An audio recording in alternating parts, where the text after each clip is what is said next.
I finally received my DWS conversion kit for the MRX and I installed it this morning.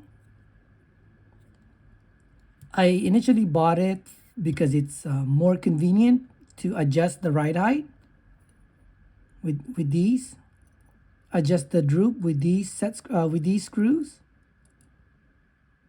and also when doing servicing the shock, right? I just need to remove the screw, this ball stud right here. It's so much easier compared to this. If I have to adjust the droop, the ride height, look at, I have to put shims.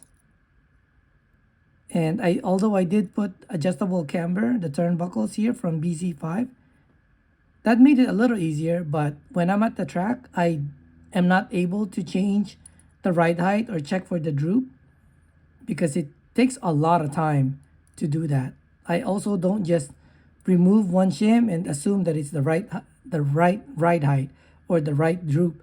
I have to keep checking it with the ride height gauge.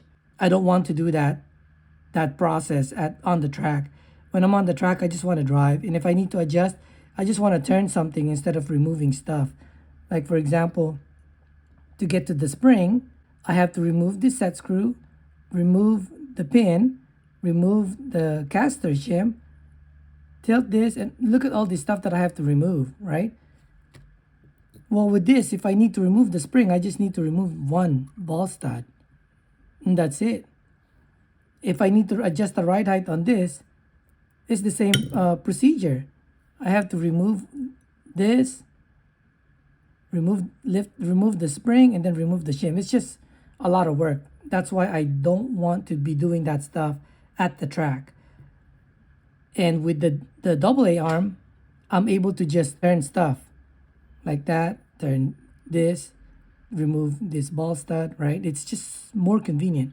What I did not know is that the front end is soft. Is really, really soft. I'm not a point and shoot driver. I like the car to roll a little bit because I enjoy watching the car lean, when you're driving around the track and the car is doing this. It looks like a real car. It also looks like the 10 scale sedan where it leans, It's so cool to watch. And I want that on my cars, but not too much though, okay? Before, with this front end, when I was using the straw, when I push it out on this end of the bumper, it's almost bending. Actually, it's not almost bending. It's bending, okay? Well, it's not bending. Look, it's bottoming out without the straw bending. When I had this on, when I would push it, the straw would bend before it touches the pit board. It's that much stiffer. And I'm using the extra soft springs on these shocks. I have the black. I think that those are extra softs.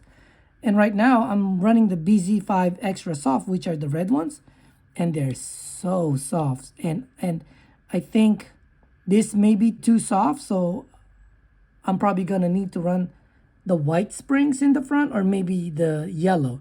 But I don't know yet. I do want to point something out before I put this car on the track, just in case you bought your DWS and putting it together.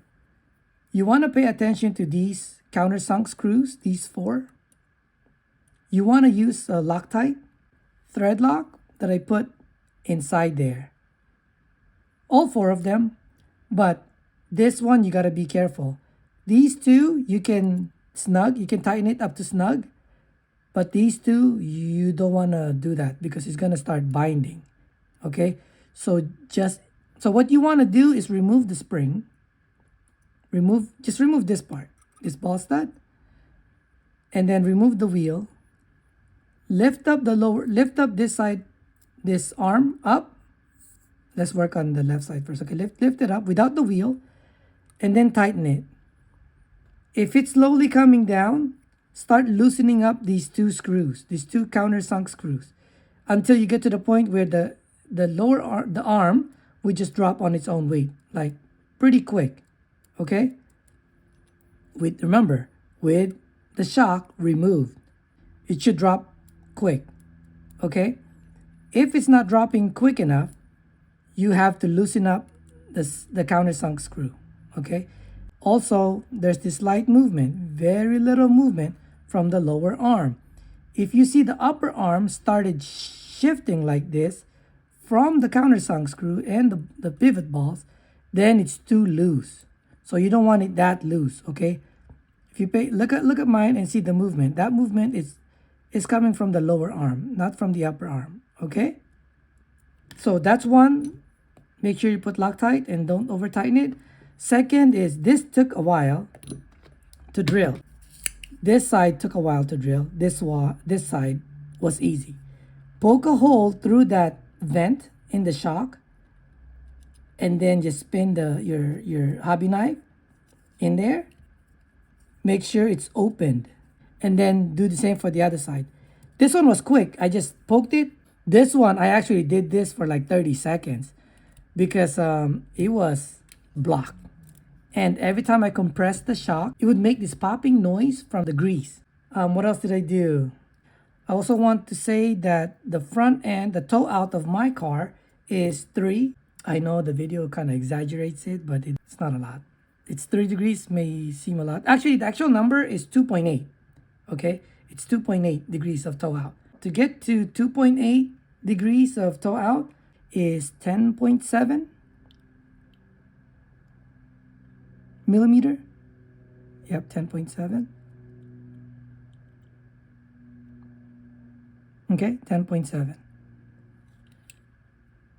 That's where I have mine, and this is with 2 degrees of camber and almost 3 degrees of toe out. I am using titanium screws just to make the car lighter for my hard body. I'm using the same car for the hard body because with the hard body, this car weighs in at 176 grams. But with this body, oh, it's 162. It's light. Yeah, when you buy this, scan this with your phone so you can see the instruction manual on how to install the front end. You gonna wanna scroll through it because I missed one thing, which is to cut the ball cap. Because I don't really like reading manual, so I just started working on it and I didn't realize that I need to cut the ball cap. So scan it, it'll take you to the manual. Okay, thanks.